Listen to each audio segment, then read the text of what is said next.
Welcome to the Hong Kong On Screen podcast, brought to you by Hong Kong On Screen, a Los Angeles-based non-profit organization promoting films and culture of Hong Kong.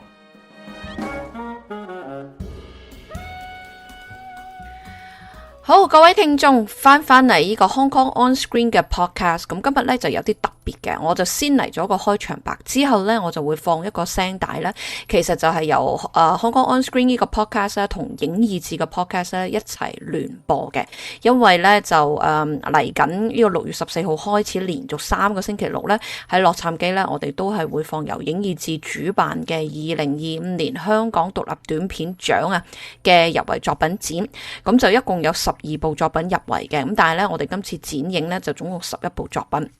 咁就將11部作品咧，我哋就分開咗3個星期啦。咁即係每一個星期每一個節目咧，即係節目1、節目2、節目3咧，我哋都會放4部，去到最後嗰場咧就3部。咁點解會最後嗰場3部咧？因為有一部咧係唔方便俾我哋放映咧，因為受到一啲嘅壓力。咁都唔緊要嘅。咁我哋先講下6月14號呢一場咧，總共我哋有4部電影咧，就係分別咧由黃樂瑤作為導演嘅，咁佢嗰部咧就叫 From the Void of Time， 第2部咧就杜振謙嘅 Overman， 第3部咧就係唐浩然嘅宇宙有什麼不是暫時，第4部咧就係陳詠琪嘅冰足策。咁嚟之後咧，我而家放嘅咧就係由呢個影意志嘅其中一個代班主持人啦，蔡咧，蔡嘉怡咧，佢係負責主持嘅，咁佢就訪問咗呢4位嘅導演啊。其實咧即係聽翻呢4位導演講咧，佢哋都來頭唔少嘅，即係都有入圍咗香港嘅曾經嘅鮮浪潮嘅短片獎啦，亦都有喺唔同嘅地方咧係放映啦，咁亦都咧即係其實個水準咧其實真係好高嘅，咁咧希望大家聽到呢個 podcast， 如果你仲未去留位嚟呢個我哋6月14號喺呢個 CSUDH 呢個校園裏面舉辦嘅放映咧，唔該你麻煩即刻咧就去做一個 reservation 啦，即刻去留個位，咁同埋咧都希望你可以帶多啲你嘅朋友一齊嚟支持參加，咁尤其即係我覺得我聽完呢一個訪問之後咧，即係發現其實香港嘅人才咧係仲係好多嘅，只不過佢哋真係需要一個機會。咁而尤其咧，而家當拍咗一啲咁嘅短片出嚟啦，其實每部短片咧，其實唔係話嗰啲5分鐘嘅，其實最短黃樂瑤嗰部啦 ，From the Void of Time 咧就9分幾鐘啦，其他嗰啲都接近半個鐘，25分鐘、23分鐘，同埋最後嗰部最長嗰部咧，冰足策都有30分鐘。咁所以加埋成個 program， 我哋到時去睇咧都個幾成2個鐘頭。咁當然放完電影之後，我哋應該都會有討論嘅。咁但係如果你哋想即係未嚟睇之前就已經想知道導演諗乜嘢啊咁樣，咁就可以先聽個 podcast。咁希望大家聽咗呢個 podcast 嘅，希望幫我哋宣傳一下，真係可以多啲洛杉磯有興趣嘅觀眾咧嚟支持一下呢一批嘅新導演嘅作品。好，我哋即刻嚟聽下呢個訪問先。Keep Roll 嚟多個。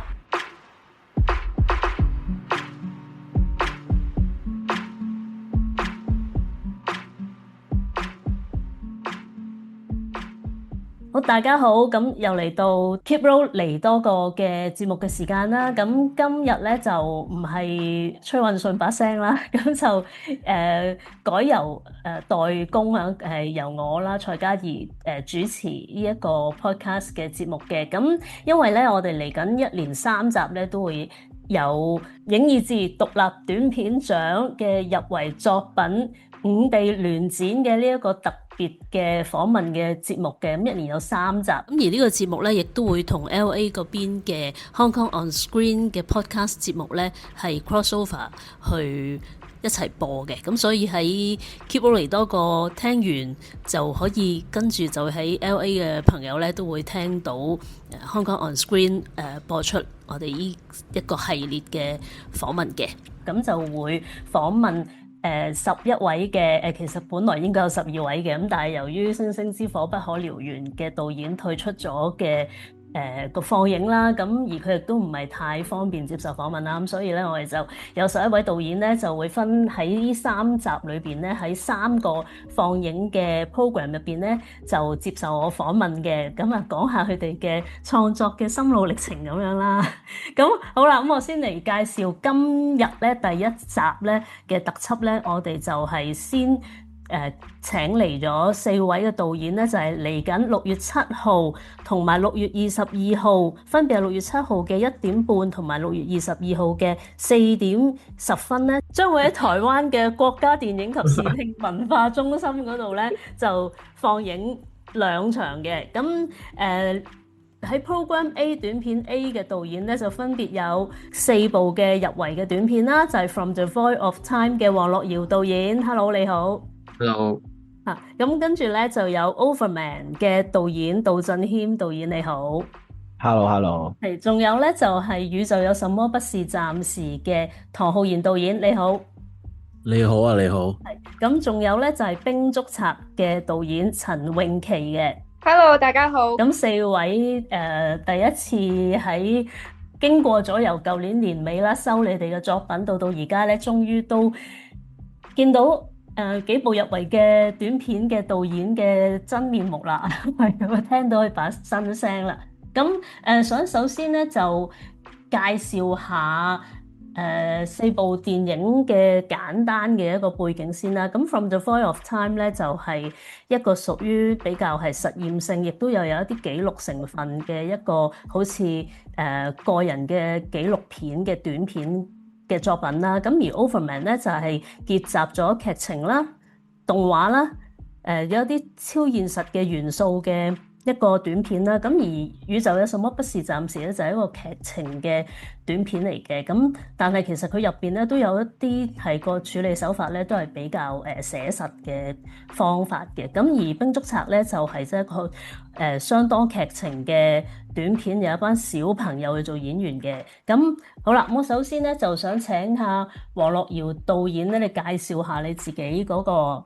創作呢一個古仔咧個背景啦。咁因為咧我知道你做呢一個短片嘅時候咧，你真係得18歲嘅啫，係咪啊？定係更細個？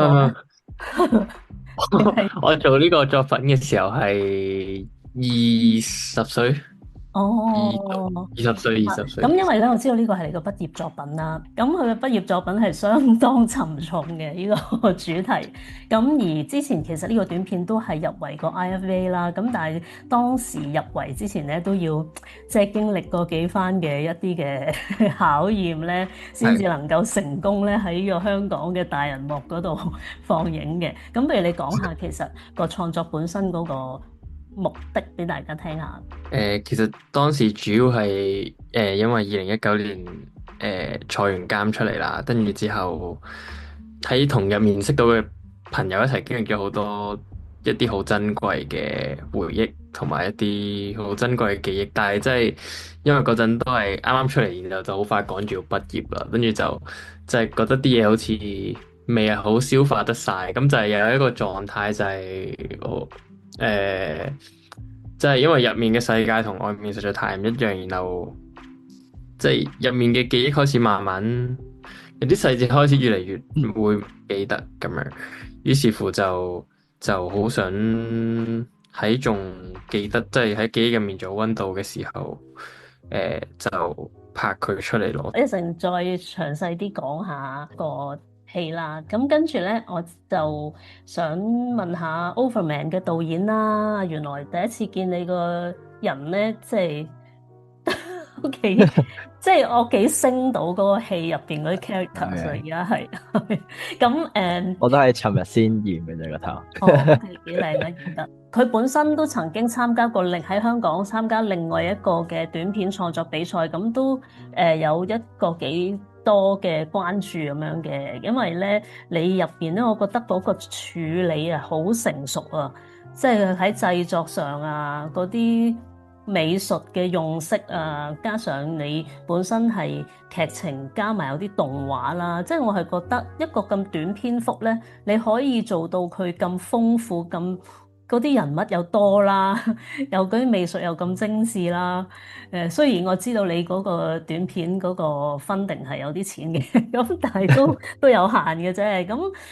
可唔可以講下點樣係可以咁犀利咧？咁其實我呢條片就係一個本地嘅一個叫創家作嘅比賽啦。咁佢就有一嚿錢，即係可能24萬就去拍一條片咁樣，就同一個本地嘅創作歌手合作。咁咧，咁嗰陣時點解會參加呢個比賽咧？咁其實我拍呢條片之前係再上一年，其實都有參加佢嘅初創組嘅。咁而 Overman 呢條片係專業組嚟嘅。咁專業組就係自己揾一個歌手，佢有首歌啦，跟住就同你 match 埋，咁就根據佢呢首歌咧，就去創作呢個故事啦。咁嗰陣時其實都未有一個idea 喺度嘅。咁但係咧，我聽咗Triple G，即係我合作嘅歌手叫 Triple G 啦。咁佢呢首歌就係聽完之後，就突然之間諗翻起一個我以前細個嘅一啲回憶。咁關於一個夢境嘅，因為我記翻起我自己細個時候咧，成日發過一個夢。咁我細個好中意睇超人迪迦嘅，咁成日睇嘅時候咧，都好中意扮入面嘅超人啊，咁樣幻想會成為超人嘅。但係有一排咧，就經常發夢自己就變咗做超人，咁都好開心啦。但係夢入面嘅世界其實係冇超人呢樣嘢嘅。就好似我哋現實世界，其實我哋係冇超人呢樣嘢。咁當我喺夢入面想除低嘅面罩嘅時候，就除幾都除唔到，就好似我條片入面咁樣。咁我諗大概係小學6年班左右啦。咁之後我都開始唔係好咁再睇超人迪啦。咁嗰個年紀嘅身邊嘅朋友都開始同我講話，唔好再睇，即係唔好再睇啲咁低 B 嘅嘢啊！咁大家即係升上初中啦嘛，咁大家都開始會叫你要現實啲啊，要諗下你大個噶啦，咁樣即係好似個社會啲大人同你講話夢想唔係必需品嚟噶，你要現實啲咁樣。咁之後就諗起就寫咗呢個故仔咁樣。好慘喎！睇超人片集應該係一個美好嘅回憶，但係就變咗恐怖片嘅。所以你見到我會擺咗一啲我好細個好中意嘅元素擺晒落條片度，即係你會見到一啲好。咁跟住我就同阿唐浩然導演傾下偈先啦。咁你嗰個短片咧就同另外阿 Rico 同埋阿杜振謙嗰兩條係 even 同呢一個兵捉賊都好唔同啦。你就係比較一個寫實啦，同埋即係好個故事係一個都個社會性個社會題材一個社會議題嚟嘅都係咁。因為即係之前有套港產片就係流水落花啦，咁都係有講寄養家庭嘅呢一個題材嘅。咁而你呢一個短片咧都係講兩姐弟嗰個成長，佢一路即係俾人拋嚟拋去啊咁樣。你咁年輕，但係會想寫一個咁樣嘅故仔咧？我想講翻先，其實入面嗰個係兄妹嚟嘅，不過因為個家姐唔係，因為個妹咧個樣就好似大過阿哥咁樣，所以就係啊，就好似顯示到有阿家姐同個細佬嘅感覺。咁但係當初寫呢個古仔嘅原因咧，係因為即係嗰陣時即係社會嘅環境問題啦，同埋自己喺工作上面嘅崗位問題咧，就有點迷茫。咁有時會諗起就係究竟我而家呢一刻個狀態究竟係暫時性嘅咧，定係會係永遠嘅咧咁樣。咁再加埋就係即係平時好中意聽 MLA 嘅歌啦，咁佢入面有首歌就有呢一句歌詞就係宇宙有什麼不是暫時，咁我就覺得其實所謂永恆嘅嘢都可能係暫時嘅啫咁樣，咁就攞咗呢個寄養家庭嘅視角去講一個故事咯，係啦。咁同流水落花嘅分別就係因為流水落花佢哋站在嘅角度都係寄養父母嘅角度，而我覺得就係咪可以試下由小朋友嘅角度出發呢？咁我又可以加翻一啲自身經歷過嘅嘢擺落去，咁就可以完整到成個故事咁樣咯。呢個唔係你嘅親身經歷，你都係要係背後係做好多 research 喎，需要。係啊，冇錯啊，即係寫劇本就做 research 都做咗幾個月啦，即係半年到，係啦。咁然後就係去翻我以前，因為細個住屯門啦，咁就喺屯門揾翻一啲熟悉嘅環境去拼湊呢個故事咯。咁而入邊做爸爸媽媽角色，一個係李麗珍，一個係邵仲衡啦。咁呢個係你自己係一開始就係好鎖定，係好希望要揾呢兩位比較即係多啲人認識嘅演員，定係一啲因緣際會咁樣咧？其實一開始諗咧都係會用素人嘅為主嘅，咁但係咧因為我一寫落去嘅時候咧，我好想揾到一個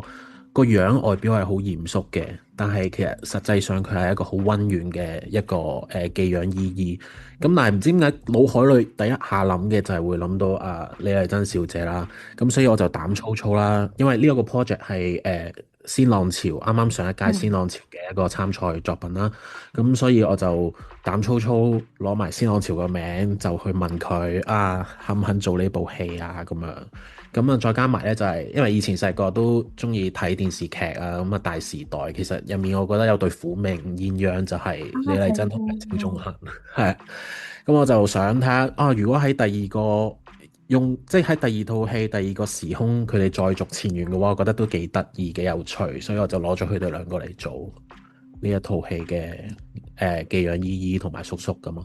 係喎，你一講起我又先至醒起，幾有趣呢個設計，咁又多一重嘅欣賞嘅角度啊！呢個短片係啦，咁跟住咧就係《兵捉賊》嘅導演陳詠琪，我覺得你個樣好似嗰個主角，個個都係咁講，係你嘅童年嚟嘅喎，因為好唔緊要。佢嘅戲咧，其實就同正話唐浩然導演嘅《宇宙有什麼不是暫時》咧，係個共通點就係都係用小朋友演員啦。咁而啲小朋友演員嘅演出係相當之好啦。點解會有呢一個嘅故事嘅構思啦？好啊，咁其實咧《兵捉賊》咧就係我嘅畢業作品嚟嘅，咁亦都係我第一次真係要投放好多資源，用好多心力去製作一套短片啦。咁而我咁大嘅，即係你要俾咁多努力，咁我就要諗係點樣嘅故事先係值得我去拍出嚟。我一定要透過講故事去表達我嘅想法咧。咁於是我就回顧翻過往有一啲咩嘢係我真正係關注嘅咯，或者係我當一刻我係處於一個咩狀態，我係好想表達呢種狀態嘅。而嗰種狀態，我諗就係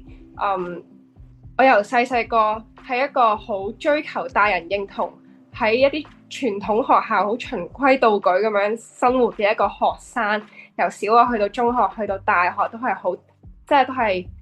好追求學校老師嘅認同嘅一個人咁樣啦。而大學嘅經歷咧，就係我去學習咗電影藝術啦。而電影不斷俾咗好多反思，就令我開始唔再被困於一啲人哋話俾我知嘅一啲規矩裏面啦。咁而我準備要踏入社會啦，我就諗喺呢個不斷變幻嘅社會裏面，規矩不斷咁轉變，我點樣先可以自處呢？即係學校嘅規矩係定咗嘅，但係出到去呢個世界規矩，唔同地方唔同年代個規矩咧，都係日新月異，不斷咁轉變嘅。咁我踏入社會，離開咗學校呢一個充滿規矩嘅環境，咁我要點樣去面對社會嘅規矩同埋社會嘅轉變咁樣咯？咁而亦都令到我諗翻起兒時嘅兩段經歷啦。我間房個櫃嗰度咧就有一個風紀長期服務獎。咁於是咧，我就想起我細個小學做風紀嘅時候咧，我就一直都好想做隊長嘅，不過我就做唔到啦。咁所以就萌生咗呢一個女風紀嘅角色啦。咁另外咧，我自己嘅婆婆咧就係天光墟嘅地攤小販嚟嘅。咁而我細個咧都係因為屋企人要工作，所以經常係由佢照顧。但係我當時嘅我就好唔情願啦。去到而家越嚟越大個，我就變咗係好少機會去同佢相處，而我哋嘅隔膜咧都越嚟越厚，所以咧即係平時講唔出嘅愛，我就希望可以喺片裏面可以表達到我對佢嘅愛咯，係啊。喺我哋舊年決定要舉辦呢一個短片獎嘅時候咧，咁因為我哋又冇咩資源啦，即係純粹真係靠個勇志同一堆火啦咁。但係當時咧都真係幾擔心咧會冇人參加嘅嚇，因為唔知會唔會係好多人都未必夠膽投啲件俾我哋啦咁。但係咧到最後咧，我哋係收到160幾份嘅投件，咁都真係幾意外。咁所以都想首次真係親身接觸到導演你哋啦。咁可唔可以講下其實有冇曾經猶豫過參唔參加好咧？有冇一啲嘅擔心啊咁樣咧？Biko 講下，一刻都冇猶豫過。我見到你哋重新 launch 影意志，然後即係打算咁樣搞一個，我就即刻係咯。我真係諗都冇諗，我冇完全冇擔心，因為我都覺得即係對我哋導演嚟講，我自己就唔係好睇到有咩實質嘅風險，我哋即係我自己咯，我要承受嘅咁樣。即係就唔係好睇到有啲咩實質風險。即係你話如果其他一啲好subtle或者好難以 articulate 嘅一啲風險，咁嗰啲本身都已經存在㗎啦。即係當你即係可能我哋某啲片都已經可能係 IFA 或者唔同嘅平台有出現過嘅時候，可能其實都即係佢嗰啲本身承受嘅風險已經承受緊。即係我唔係好知道有啲咩額外嘅風險對我嚟講，所以就都冇乜考慮。杜振謙咧？我都係同 Rico 差唔多諗法，即係都冇一個驚嘅感覺咯。即係我見到影意志重新 launch 嘅時候啊，都覺得好開心嘅。咁得知你哋仲要搞過一個香港屬於香港人嘅比賽，咁就更加即刻諗都冇諗就即刻投件㗎啦。同埋其實 Overman 都有一段時間嘅呢條片，即係都係可能係2022年嘅年尾拍完㗎啦。咁都已經冇再交任何影子。但係我就見到影意志仲收件，我就覺得如果我可以將 Overman 如果入到最後入圍嘅一個影子係屬於香港嘅影子，我會覺得係一件幾好嘅事啊！咁都好榮幸可以成就到呢件事發生咁樣。多謝你先嚇。咁唐浩然咧？對我嚟講，我都係冇猶豫嘅，即係同兩位導演一樣。咁就係見翻再搞嘅時候，其實係好感動嘅。即係因為我知道呢樣嘢其實即係唔會停唔會息嘅，咁即係唔知道幾時嘅啫。咁但係我而家見到搞翻，我覺得係一定諗都唔使諗去報咯。你咁樣講，我會喊喎你。其實你話有冇咩疑慮？我係完全冇嘅。係咯，真係對於你哋嘅背景，你哋過往係推開啲咩戲，跟住係唔會令我覺得因為咁而卻步啦。反而我覺得咧，你哋做呢樣嘢係好型咯。即係因為咧，我覺得藝術啦，或者係即係雖然電影係有部分係比較商業化啲啦，但係我都稱之為電影藝術啦。咁電影藝術本身呢樣嘢咧，就係去對抗一啲普世價值，入去戲院想沉浸喺一個戲劇裏面。抽出嚟去 think out of the box 嘅想法，我去創作最主要嘅目標就係想同人分享嘛。我任何獎咧我都即刻報，尤其係即係我本身係好想報 IFVA 噶啦，但係就咁啱就係今年就拜拜咗啦。跟住香港又唔係特別多嘅短片節啦，所以有影意志呢個短片節嘅時候咧，我係真係覺得衝啊，我要報啦咁啊！呢個亦都係總監崔允信嘅決定要冇資源都要搞呢個節嘅一個初衷啦，就係因為即係冇咗 IFA 啦，咁亦都先浪潮又 cut 咗咁多嘅 budget 啦，咁所以點解我哋嗰個接受嘅嗰啲作品嗰個時期咧都會係寬鬆啲嘅，就係希望冇機會係投件到 IFA 錯過咗嘅朋友都可以有資格參加到今次呢一個嘅比賽嘅。嗱，咁其實嚟緊咧就因為我哋都冇諗過咧，即係最初搞嘅時候咧都有，所以有問你哋，即係當12個入圍短片出現咗啦，我哋都希望好小心咁樣去處理，因為都真係即係而家好似做每一樣嘢都如履薄冰咁樣嘅，咁所以都會問過晒你哋願唔願意啊，出名啊，願唔願意俾我哋去做放映啊？咁當時其實咧，我問你哋嘅時候咧，其實我哋都未真係實質係揾到啲咩場地嘅，好老實講。咁只不過真係靠住即係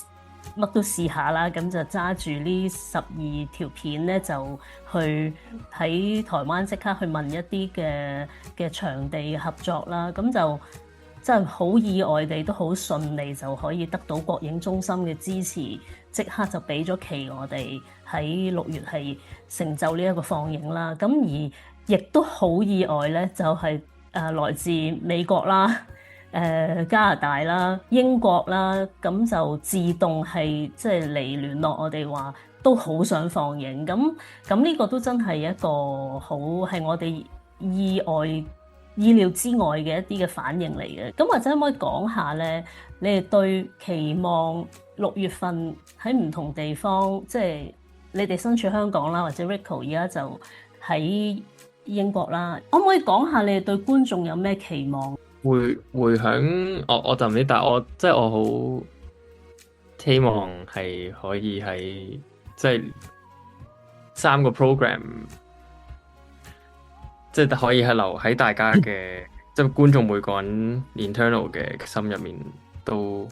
可以有回響咯，而唔係可能一啲比較實質係即係外界嘅一啲輿論或者點樣。因為即係我自己覺得即係今次有機會，尤其是 IFA 而家就即係冇咗啦，係啦，冇咗，有種政策咁樣啦。咁跟住即係先浪又即係繼續陸續都係咁樣啦。然後我覺得即係經過2019-5年後，我覺得有一個平台可以集合到一啲。即係好似好多塊拼圖一齊去拼湊緊一個香港呢幾年嘅一個 narrative， 一個 narrative 出嚟，同埋即係拼湊翻一啲記憶同一啲思考出嚟。我覺得即係重新即係過一段時間之後再攞翻出嚟俾大家重新檢視一下。我覺得即係大家可能觀眾之間睇完都可以有多啲交流，呢個係會我好想發生嘅。咁啊，杜振謙咧，因為其實 Overman 都去過幾多唔同地方放過嘅，咁每個地方嘅觀眾睇完嘅反應都真係幾唔同。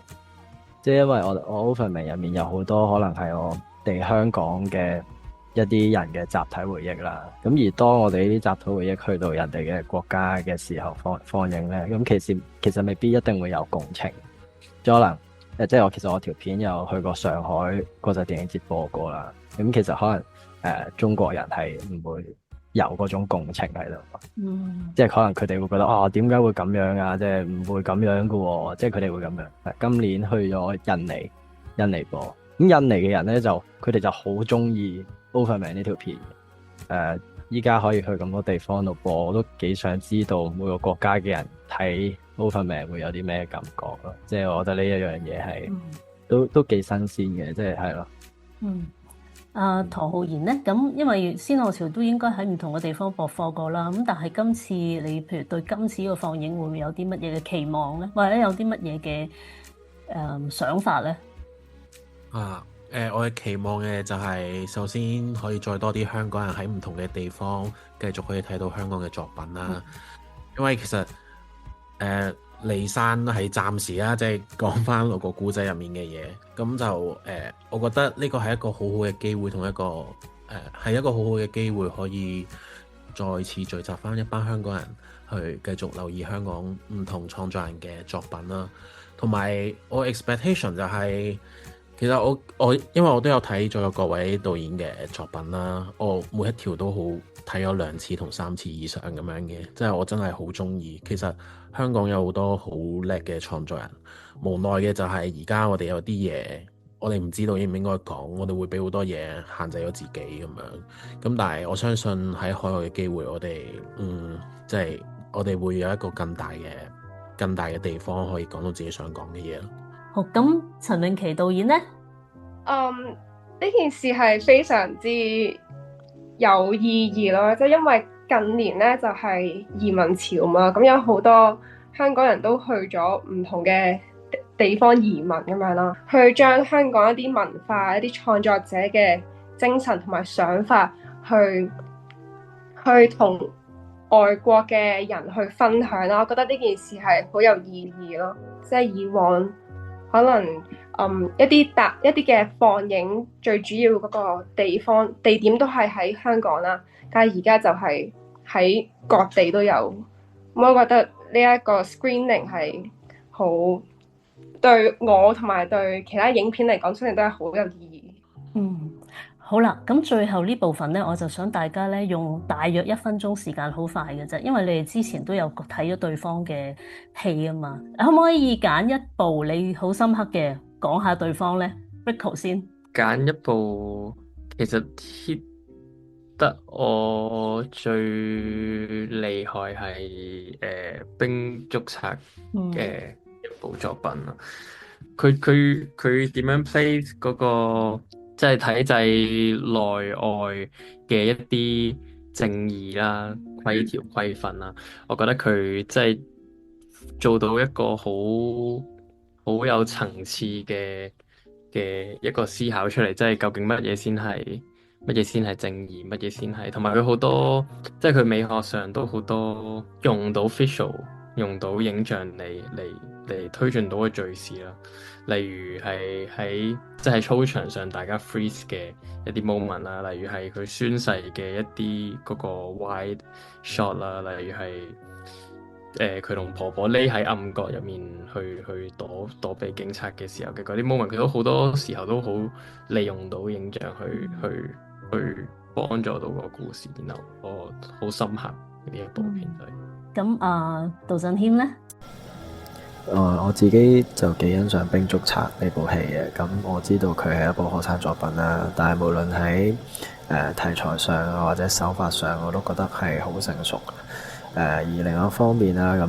係因為我自己都好中意一啲用小朋友視角去睇大人世界嘅戲啦，咁都見到導演好巧妙咁去用小朋友講小朋友點樣學大人去執法嘅過程啊，咁當中就會好見到導演去用一個小嘅故事去帶出香港社會入面嘅權力啊、秩序同埋正義之間嘅嗰種矛盾啊，咁而去講一個咁大嘅主題，而又要表達得好清楚同埋好利落啊，其實我都覺得係以一個學生作品嚟講係好犀利嘅一件事啦。咁而另外一方面，我自己就幾欣賞戲入面嘅小演員啊。咁大家都知道，導小朋友做戲其實係一件都幾難嘅事。咁所以見到戲入面嘅小演員有咁嘅表現，我都覺得導演應該係花咗唔少功夫去揣摩點樣去同佢哋溝通咯。係。其實我一開頭係啲人話拍小朋友好難，我係聽唔入耳咯，即係我覺得我拍小朋友呢個就係我嘅戲嘅需求，咁我就要啲困難佢啦，而唔係因為咁而擔憂咁樣，真係發覺原來係比預想之中係困難好多咯。就例如我哋有一個 shot 咧，就係正面咁樣影住啲小朋友，咁咧就影佢哋行入去活動室就坐低啦，咁好簡單嘅指示啫。咁但係咧，佢哋就會不斷咁望住鏡頭咯。我哋講過好多次唔好望鏡頭，佢哋都係望，係佢冇拍下爬上你個身，你已經好好彩噶啦。係啊，係唐浩然講先。我想講咗Rico 嗰條先嘅，因為我覺得 Rico 嗰條處理係好新穎嘅，即係佢有個角色喺度，但係佢頭一大部分嘅嘢都冇演員喺度啦，咁我覺得哇，呢一個處理對我嚟講真係好眼前一亮，我覺得原來影像係可以咁樣處理嘅。咁去到後面呢，就係即係我好記得就係佢有個願景擺咗後面啦，佢最想做嘅嘢，然後喺 ending 度真係出現咗，即係俾我感覺就原來喺呢件咁 dark 咁 sad 嘅事件上面都有一下 release 喺度，即係我係好中意呢個作品嘅。唐浩然導演講完之後咧，跟住陳詠琪有冇睇咗另外幾位導演嘅作品，你都想揾一套講下呢？咁我自己咧係好中意 Overman 呢一套戲嘅，因為佢令我諗翻起細個嘅自己，同好多小朋友一樣，都係好中意有超能力嘅動畫人物。我欣賞佢哋有能力去改變世界，但係後尾就發覺，當人越大越有能力，就越被現實打磨得越平滑。咁開始覺得，從前一啲好有意義嘅想法，反而係無稽嘅，甚至有想法嘅人反而成為社會嘅異類。咁所以，自己喺成長過程中嘅轉變咧，都令我對於戲裡面嘅 Overman 係非常之同情，亦都有同感。係本來咧，其實我哋係有諗過咧，我哋今次呢個喺台灣嘅放映係可以設一個最受觀眾歡迎嘅獎嘅。咁但係因為其中《星星之火不可燎原》就退出放映啦，咁我就如果我哋繼續搞呢一個，又好似唔係好公平咁樣，少咗一套，咁所以就冇辦法做到呢一個設置啦。咁但係當然，如果嚟緊喺台灣或者喺英國、加拿大喺 LA 睇完呢11套嘅入圍短片之後，都有一啲嘢，有一啲感受嘅，係歡迎大家咧喺 IG 係 story 係盡情 tag 我哋，或者係寫翻你哋嘅觀眾嘅觀後感啊，或者係影評啊，咁去 tag 翻我哋都得嘅嚇。批評或讚美都可以嘅嚇，唔係一定淨係要唱好嘅嚇。咁可以有唔同嘅意見咧，咁導演先至可以繼續進步噶嘛，係咪？多謝晒咁多位導演，咁期待6月7號喺國影中心嘅第一場放映。咁如果大家咧想支持嘅話咧，即刻上去國影中心嘅網站嗰度咧，去翻條 Open Ticket 嘅購票 link 嗰度咧買飛就得㗎啦。咁剩翻唔係好多靚位，咁所以咧大家如果想睇就真係要盡快去買飛啦。咁我亦都唔該晒今日4位嘅導演嘅，咁希望大家繼續 keep rolling， 繼續創作，同埋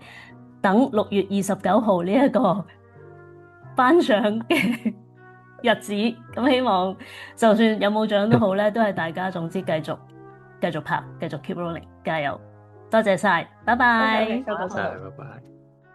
好啦，啱啱聽完呢啲訪問，係咪覺得其實我哋真係香港有好多才華嘅導演呢？係咪都真係好想即係睇下佢哋嘅作品呢？咁樣再講多次啦，希望你可以幫我哋廣為宣傳一下嚇，話多啲俾喺洛杉磯地區嘅朋友，希望佢哋真係可以嚟睇到戲。咁而今次嘅放映呢，全部都係免費嘅，因為我哋喺校園裏面呢，就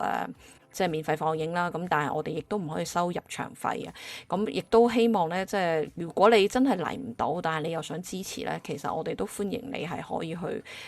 我哋呢個即係作呢個 reservation 嘅時候咧，其實你係可以就咁捐錢嘅，你唔一定要飛噶嘛。又或者其實你可以留定位，其實我哋而家都係應該唔會爆場嘅。咁所以你可以留一個位，跟住但係就可以捐啲錢俾我哋。咁所以咧，我亦都即係講咗啦，之前亦都提過噶啦，所有今次得翻嚟嘅捐款咧，我哋係會全數咧都係會俾影意志。咁啊，影意志其實就